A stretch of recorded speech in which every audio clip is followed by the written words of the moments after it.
here, the August 2020. Able to see this now. If you get print, you'll see it soon.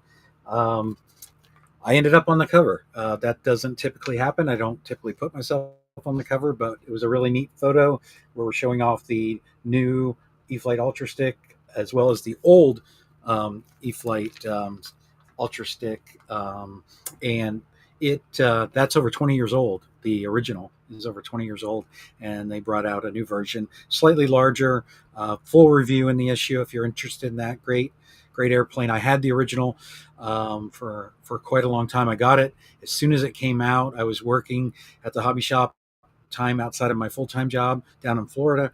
We got three of them on the fast forward program, and I got one of the three and flew it and really enjoyed it. Obviously, the new version already has the servos and the motor and speed control and all that installed. So if that interests you, you can look forward to that in the next issue. Right now in Muncie, we're pretty busy. We're in the middle of the Nats. We have soaring going on right now. Also, the executive council is in town. This is their quarterly meeting, so it's definitely a busy time for us. Today, we're going to have a guest on who you know as our scale columnist, Stan Alexander. But Stan was also here last week and last weekend for the RC Scale Nats, so he's going to join us and talk a little bit about the Scale Nats and about the NASA Hall of Fame and about the upcoming NASA Scale Classic. So happy to welcome Stan onto the show. Hi, Stan. Hello. Good to see you again. Obviously, we saw each other and chatted a bit while you were here. So if you want to kind of give us an overview of the RC Scale Nats this year, and I know you've provided us some photos that you want to touch on as well. Yeah, we had a good nationals this year. The site back there at Site 4 was in the best shape I think I've ever seen it. The grass runway was mowed very well, and I don't think anybody had problems running off edges or anything like that. It was a great runway. Uh, the pavilions that are back there that Mike Barbie poured all the concrete for all that and did a lot of the landscaping work to even up the field. And then the canopies were built over the top of it, and it's really nice. They're supposed to add electricity, I believe, to all of those pavilions, which will be great for the electric modelers. And they they were great to be able to get under during the sunny, hot days. The camping facilities back there have got new pedestals and new electrical connections and water connections and all that, and it's up to snuff. It's where it should be, and that's great for campers. And it's always nice to be able to just walk outside of your camper and go right across the road to the pits. So that was a plus, big time. Yeah, we got a comment, hello from Romania, from someone who's watching live today. So thank you for joining us. We did have an article about the scale event that happened there, and Stan was a judge in Romania. So that's really neat that you're joining us today. So tell us about the photos. We're going to go ahead and go through those. Okay, all right. You're showing the pit area right now, and that's one of the four pavilions that's out there.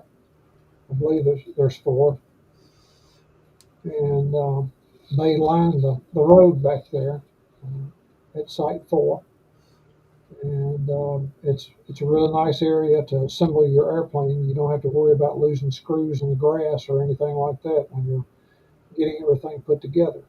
So, but it's really nice back there. Okay, that's one of the largest P-47s I've seen in a long time, and let's see if I can find this.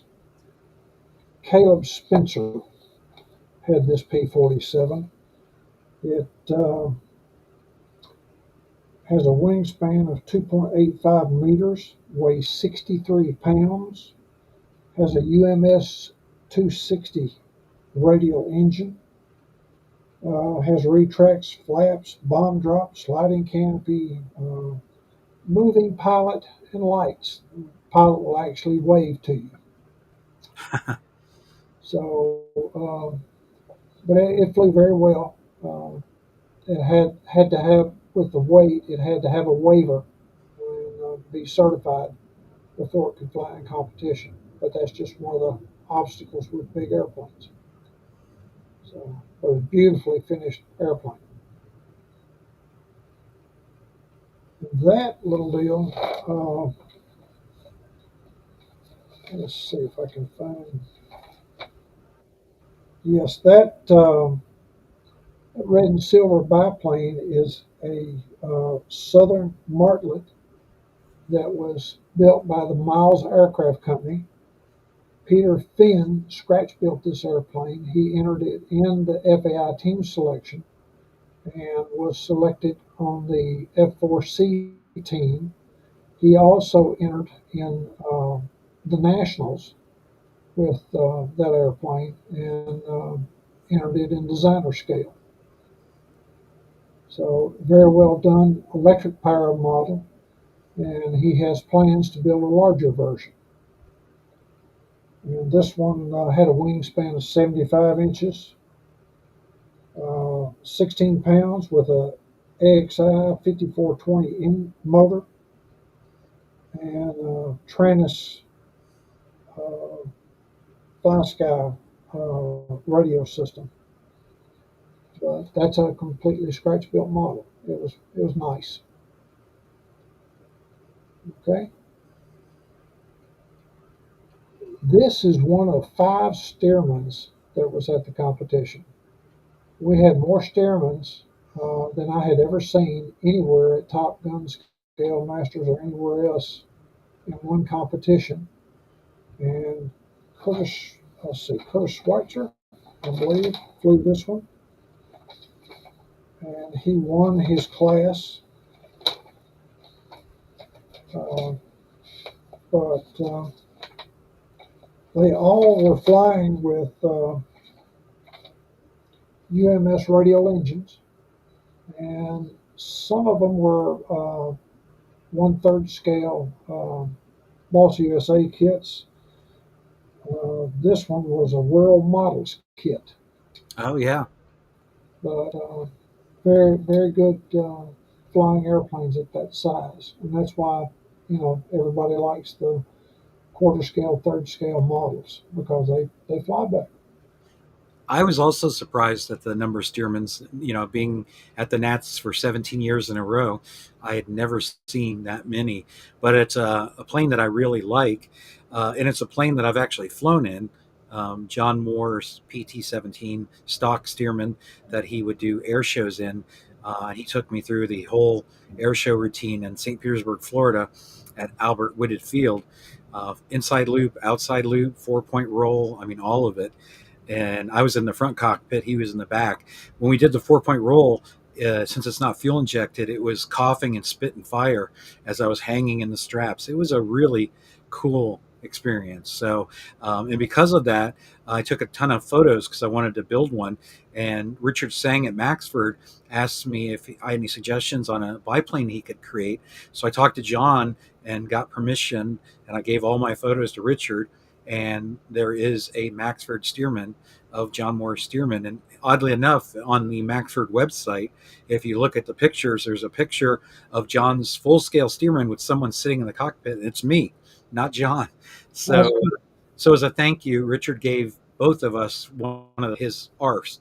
So I have one that's hanging in the headquarters building, and John has one. So it was really neat to see that many Stearmans this year. back when the Red Baron Stearman team was flying the Stearman 450s. Um, we would have the Red Baron Pizza representatives come in where I worked, and they would ask if anybody wanted to go up. And so I think I went up with them 5 times, and of course I always jumped at the chance to get to go up and do be with them when they were doing aerobatics. My wife got to go up once, and we were in 2 different airplanes, and they did maneuvers like side by side in sequence, and that was a lot of fun. She enjoyed it, and but then she's been up to Oshkosh with me many times, and she's flown in the Breezy and a few other airplanes that she's really enjoyed. But Red Baron Stearman's, I hated to see that end, but everything has to, it seems. We had a good time with them. This was a scratch built model that was huge.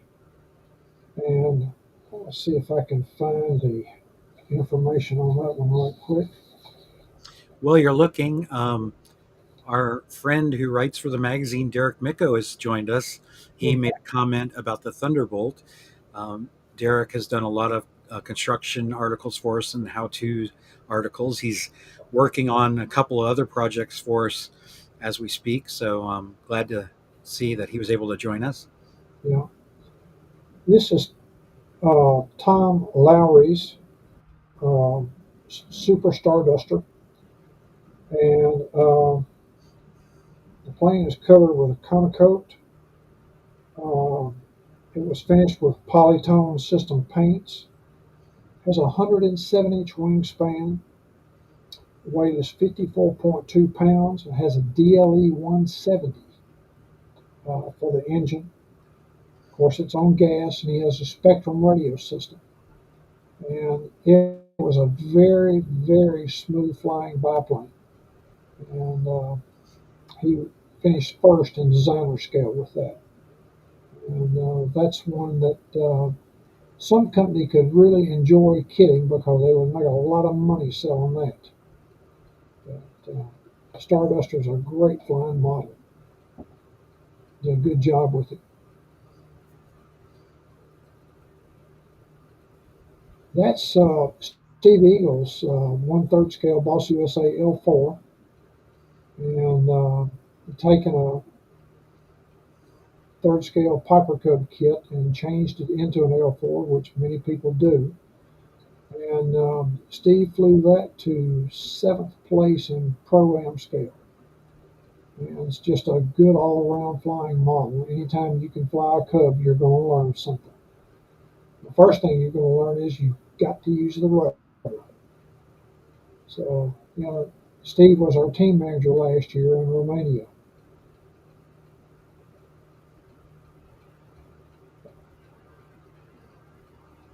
That one, uh,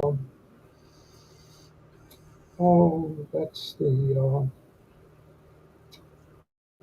Gosh Hawk, I think, uh, jet.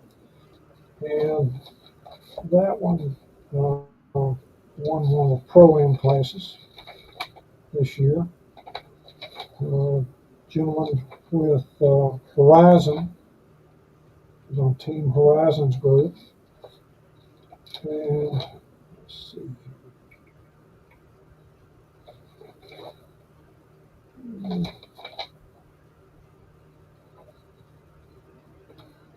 somewhere. Steve Petria, I believe is the way it's pronounced. And he flew that one in one class and had a Red Bull Super Cub in another class. So he did very well this past week. And that's another smooth flying jet. And even though it was a jet, flew, didn't have any problems with the grass runway. The grass was cut very short, and just great flying airplane. Great pilot too. So, and this is Charlie Nelson's Waco cabin model. Charlie unfortunately passed away on last Saturday during the Nats. Uh, Tim Dickey from Arizona had known Charlie for about 7 years, and Charlie had mentored to Tim over the years and helped him and brought him along on his flying skills. And as Tim said, that they really flew the wings off of Tim's PT-19.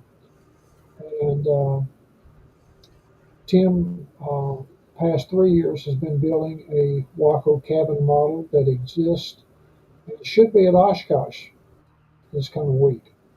I know he's going to try to get some more documentation on the full scale there at Oshkosh with regard to the tail wheel and some other bits and pieces he picked up on from one of the judges last year in the world competition.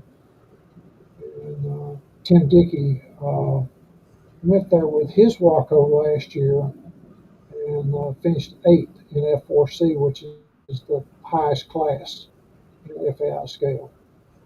And, for the first time that you go, that's a pretty amazing accomplishment. But Charlie won Scale Masters, Top Gun, and the Nationals with that model. And it continues to fly very well. I know Tim was flying it Monday morning, and like he told me, he said there's just not that much grass in Arizona. So he wanted to try to get all the grass time he could while he was Right. there in Muncie. We got a message from Daniel. He says, I live in Phoenix, Arizona, and desperately looking for a mentor to get into the hobby. Daniel, feel free to email me and I'll see if I can help you. It's jays at modelaircraft.org.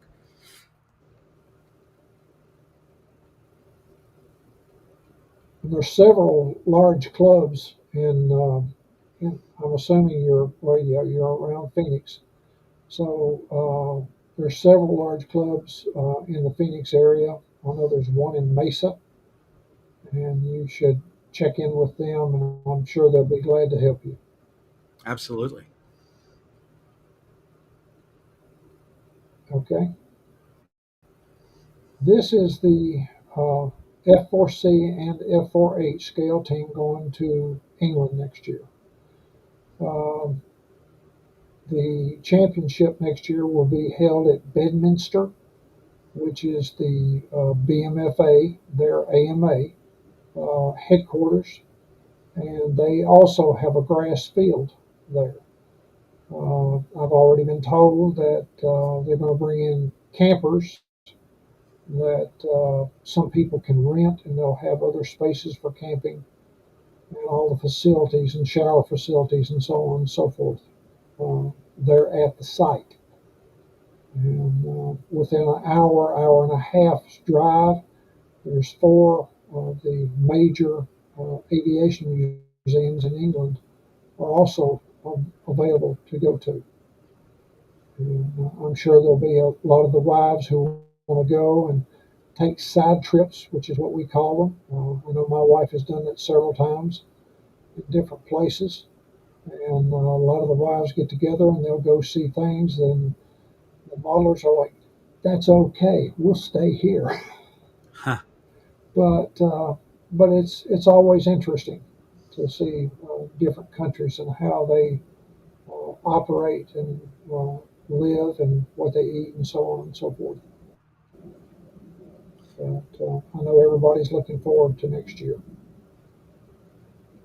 There was another first for me, and I think you too, Stan. I don't think we have a picture of it at the moment to show online, but there was an auto gyro at the Nats, and I've never seen that competing in scale. Could you talk about that? What you know about that? Well, I talked to another gentleman, Bill Brucken, uh, Monday, and Bill and I were talking about the old gyros, and I told him that it it landed the last flight. Keith Numbers was the builder, and I believe this is from a kit.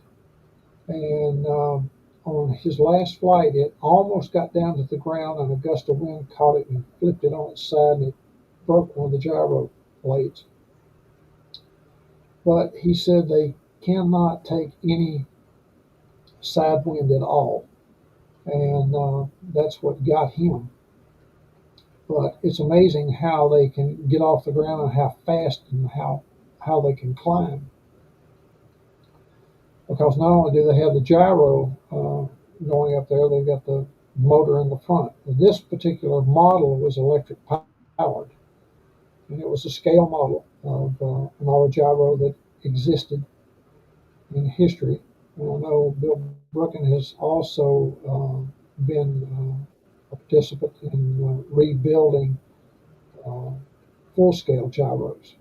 So, but it was interesting to see that. There you go. There we go. We got video. Yeah, yeah.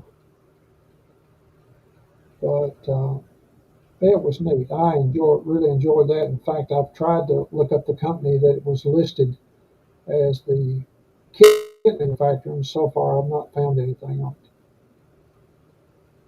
So, trying to get back to Keith's numbers so we can find out more about that plane.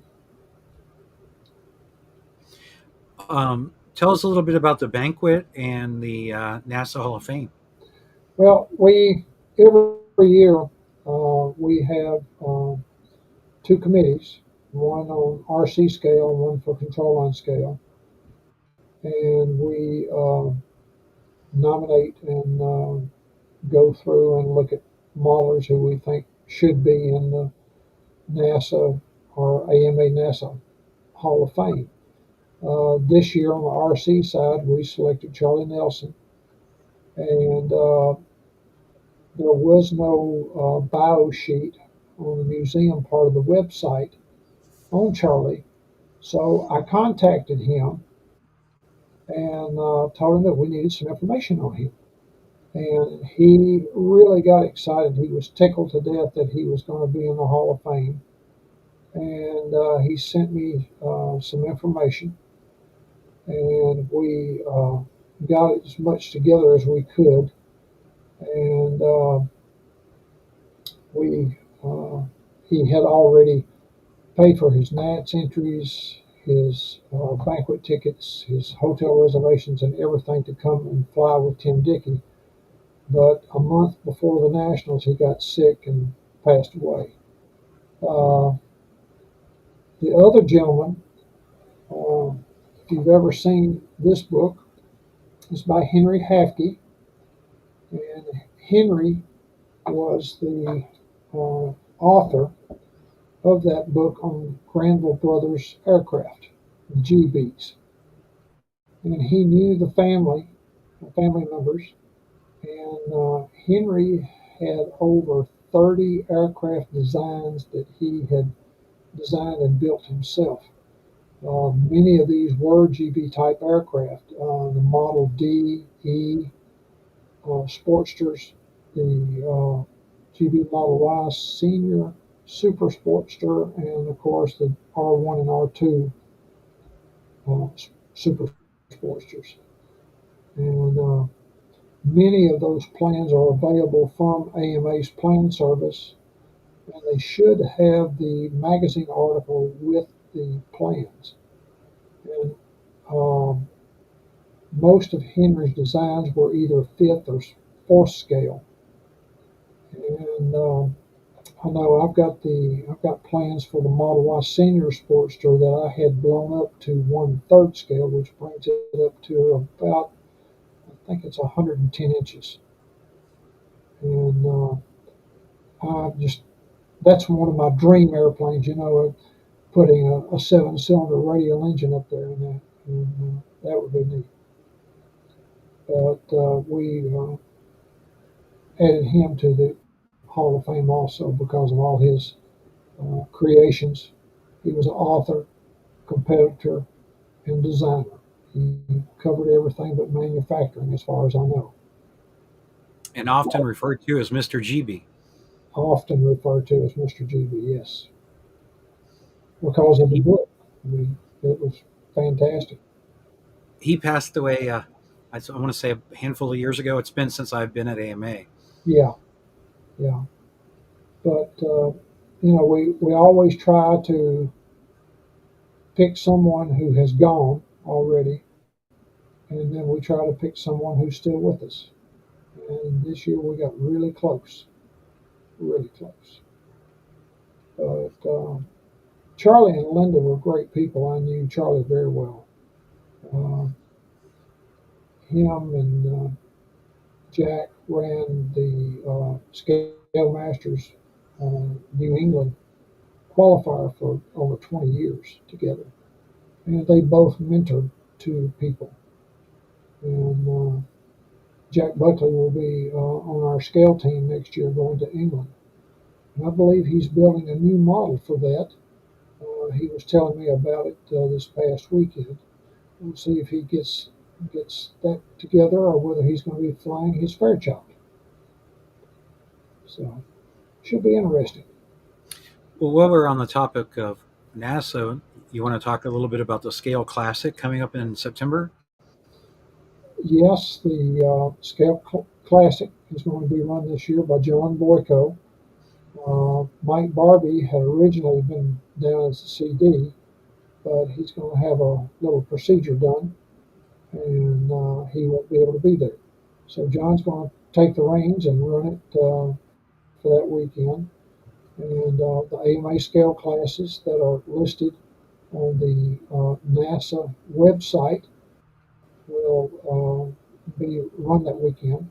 We'll also have a raffle drawing that weekend, which the money goes back to clubs here in the United States who hold scale competitions. And if your club meets all the criteria, NASA will actually send you money to help pay for trophies or whatever you need to do with it. And also, they're going to have another raffle for the FAI scale team.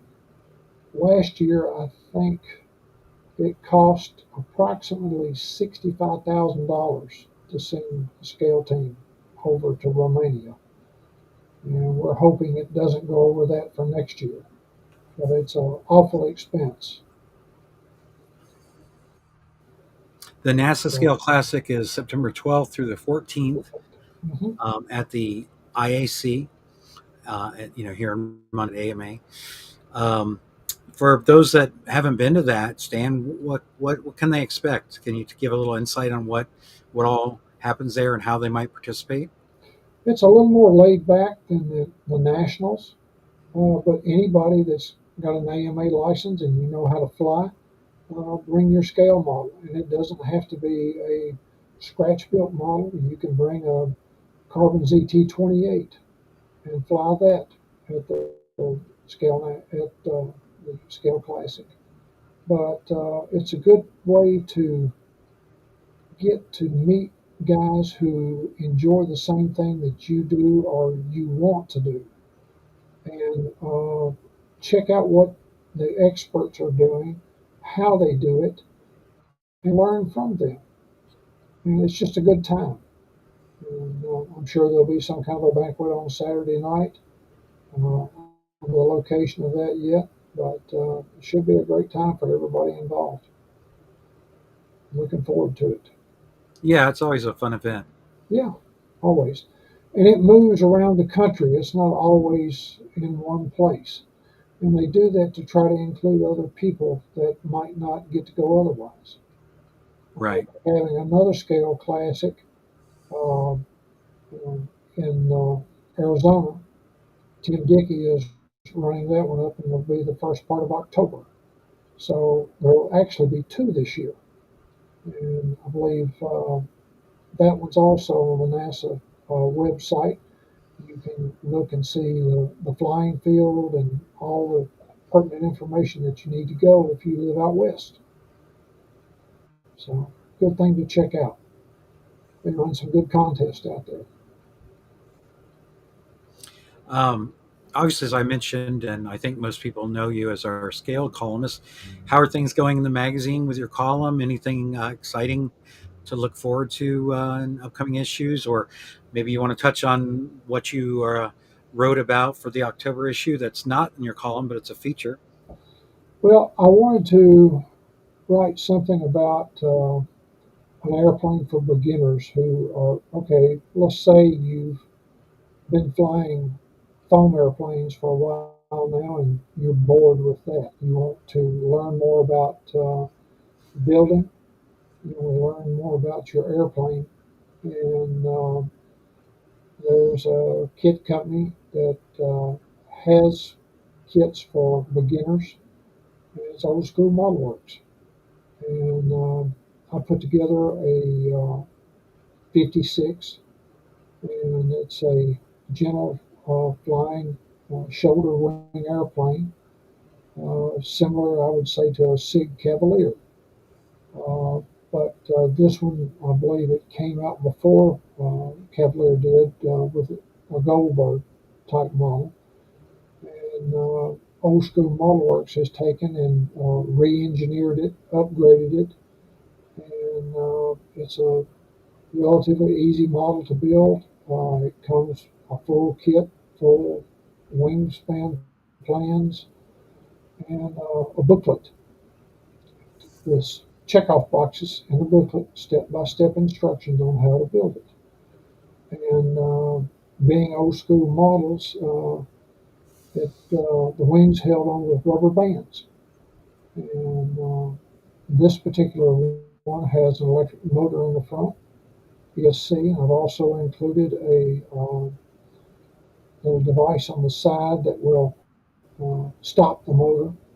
And to start it, you have to press in and hold it for 3 seconds. And that's just an added safety device. Even though you've got throttle stop on your transmitter, this will help you keep your fingers. Because there's one thing I found out several years ago: when an electric starts chopping on something, it doesn't care. It doesn't stop. Not like a piston engine. It just keeps chopping. I got 40 stitches to prove it. So it's just one of those things. It happens.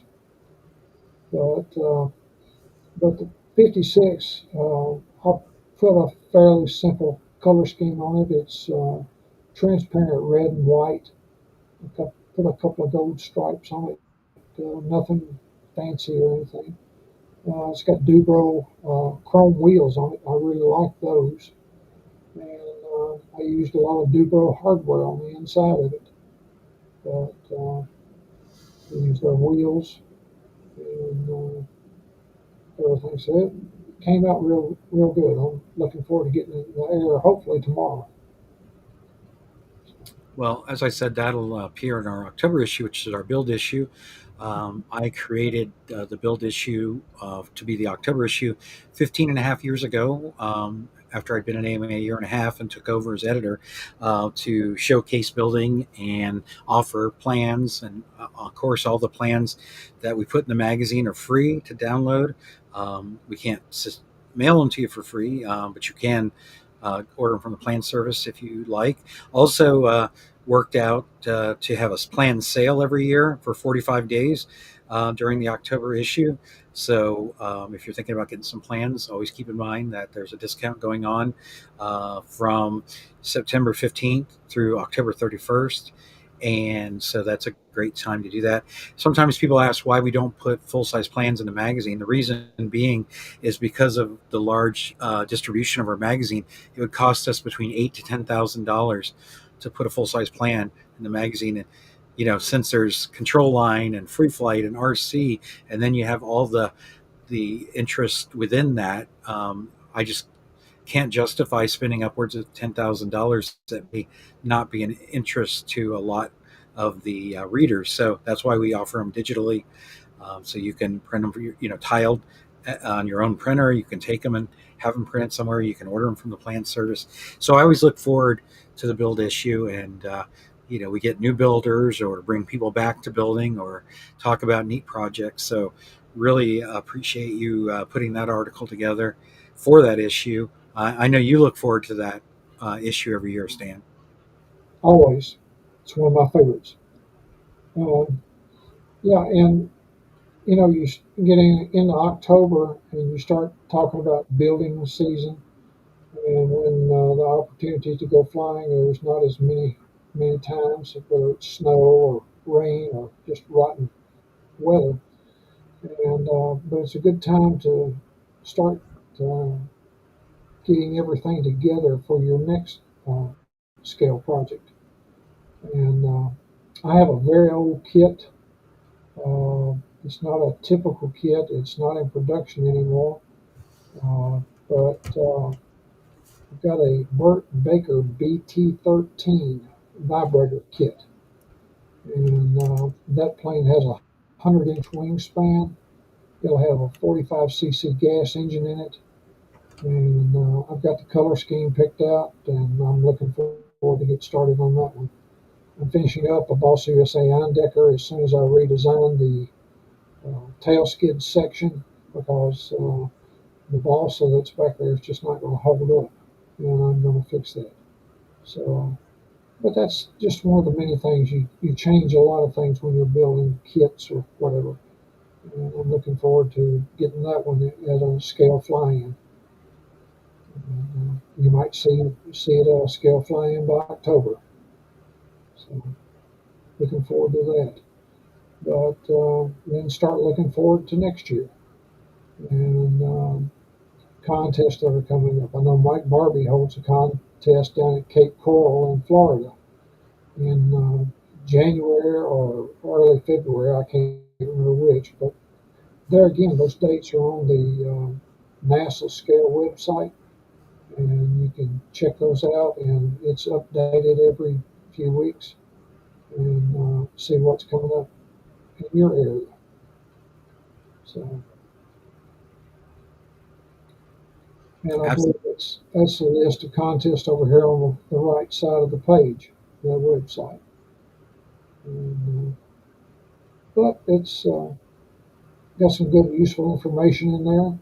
And a lot of times, if you need help finding a scale drawing, a 3D view, or something on that order, you can find out from somebody within NASA and join the club with the rest of us. It's only $30 a year, and another great resource that I found in locating drawings and photographs of old airplanes is going to the AMA library, and it's full of stuff.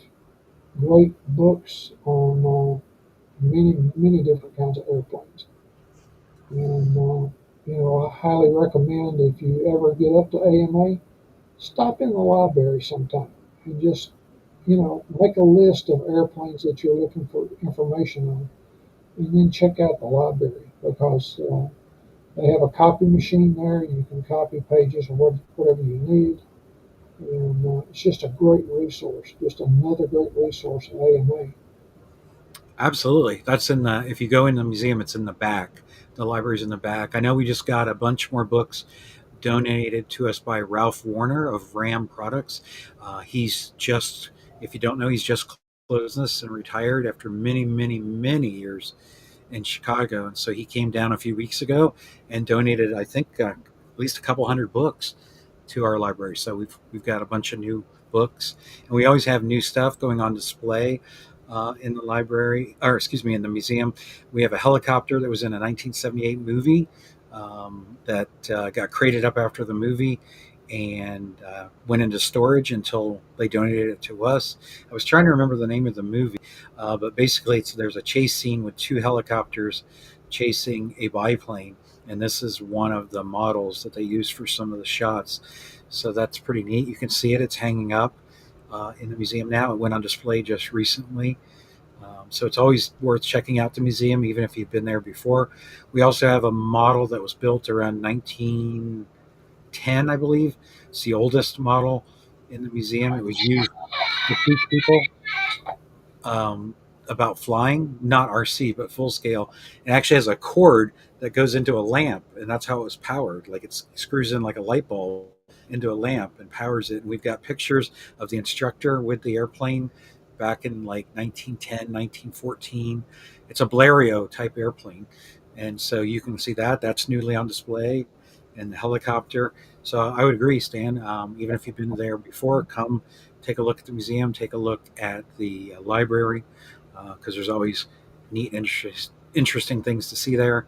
I love going over there, and where can you see such history from a modeling perspective? Is there other things that you want to touch on in regards to scale, Stan, or events, or anything like that? Well, if you like scale models, just start doing it. Get out there and do it. I wanted to also touch on the museum again. The scale display back, and it's off to the side, the main part of the museum, but the scale part of the museum is finished now. It looks really great. It's a fantastic looking display, and take a look in there and see some extremely nice models that have got some history to them. But scale is just a subject that I've always found that's easy to write about. You're talking about the upcoming November will be my next issue, and I've pretty much got that column written. And most of it is about the nationals. We've got a couple of companies that we thought last year were going to lose also, and Sullivan Products is back.